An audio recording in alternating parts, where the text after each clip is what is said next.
আসসালামু আলাইকুম গাইস, সবাই কেমন আছেন? আশা করি সবাই ভালো আছেন। তো আলহামদুলিল্লাহ, আল্লাহর রহমতে আপনাদের দোয়ায় আমিও ভালো আছি। তো আলহামদুলিল্লাহ, সকাল 9:30টার দিকে আমি আমার গন্তব্যস্থানে এসে পৌঁছাইছি।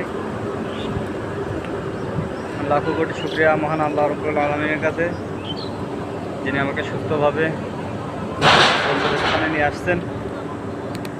এবং এখানে এসে যা দেখলাম, আজকে এখানে প্রচুর বৃষ্টি হয়েছে। এসেই দেখি এই জায়গায় একটা গাড়ি ফেসে গেছে এবং ওই সামনে আরেকটা গাড়ি ফেসে আছে, 10 চাকা গাড়ি। মূলত একদিনের বৃষ্টিতে দেখুন, এই 10 চাকা গাড়িটা অর্ধেক লোড হয়েছে, হওয়ার পরেই গাড়ি ফেসে গেছে। এই গাড়ি কোনোভাবেই উঠতেছে না। এই যে গাড়িটা ফেসে গেছে। ড্রাইভার এই দিক দিয়ে নিতে চায় নাই, কিন্তু কোম্পানির লোক, ফ্যাক্টরির লোক, তারা বলছে এই দিক দিয়ে নেন, সমস্যা নাই। কিন্তু ঠিকই গাড়িটা এখন ফেসে গেছে।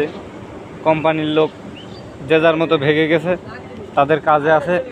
কিন্তু এখানে সেই ড্রাইভার হেল্পার অক্লান্ত পরিশ্রম করার পরেও গাড়িটা উঠাইতে পারে নাই।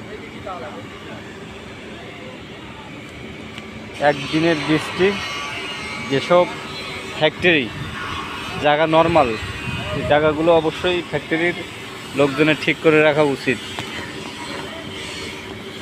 নইলে এরকম দুর্ঘটনা প্রতিনিয়তই ঘটবে। তো ঠিক আছে, সবাই ভালো থাকবেন, সুস্থ থাকবেন, আল্লাহ হাফেজ।